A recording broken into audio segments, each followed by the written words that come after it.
ঈদযাত্রায় ব্যস্ত হয়ে উঠছে ঢাকা-টাঙ্গাইল যমুনা সেতু মহাসড়ক।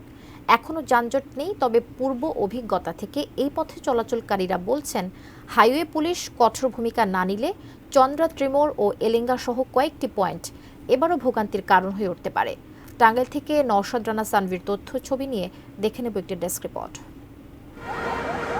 উত্তরের প্রধান পথ ঢাকা-টাঙ্গাইল যমুনা সেতু মহাসড়ক। অন্তত ২৩ জেলার যানবাহন চলাচল করে এই পথে। ঈদের ছুটিতে নামে নারীর টানে বাড়ি যাওয়া মানুষের ঢল। স্বাভাবিকভাবে কয়েকগুণ বেড়ে যায় সব ধরনের পরিবহনের চাপ। যানজট ও বাড়তি ভাড়ার গোনার কষ্ট সইতে হয় যাত্রীদের। যমুনা সেতু টোল প্লাজায় দেখা দেয় গাড়ির দীর্ঘ সারি। গাজীপুরের চন্দ্রা তিমোর ও এলেঙ্গা বাসস্ট্যান্ডের ভোগান্তি তো এ পথের পুরনো সমস্যা। স্বাস্থ্যকর অল টাইম ফ্যামিলি কেক, সব সময় all time healthy life.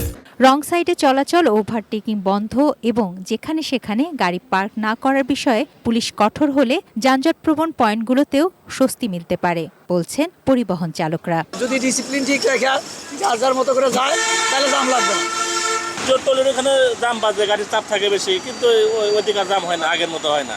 Elanga থেকে আপনার সেতু পর্যন্ত এপার বামের রোডটা যদি আপনার ক্লিয়ার করে দেয় তাহলে আর যানজটটা হওয়ার আশঙ্কা নাই। এবারের ঈদযাত্রা নির্বিঘ্ন করতে বেশ কিছু পদক্ষেপ নিয়েছে হাইওয়ে পুলিশ। মহাসড়কের টাঙ্গাইল অংশে মোতায়েন থাকবেন 750 পুলিশ সদস্য। আমাদের এখানে একটাই সবার চেষ্টা, কি করে এই সমস্ত যাত্রীদেরকে, ঘরমুখী যাত্রীদেরকে তাদের নির্বিঘ্নে স্বস্তিদায়ক পরিবেশে আমরা তাদের গন্তব্যস্থলে পৌঁছাতে পারবো।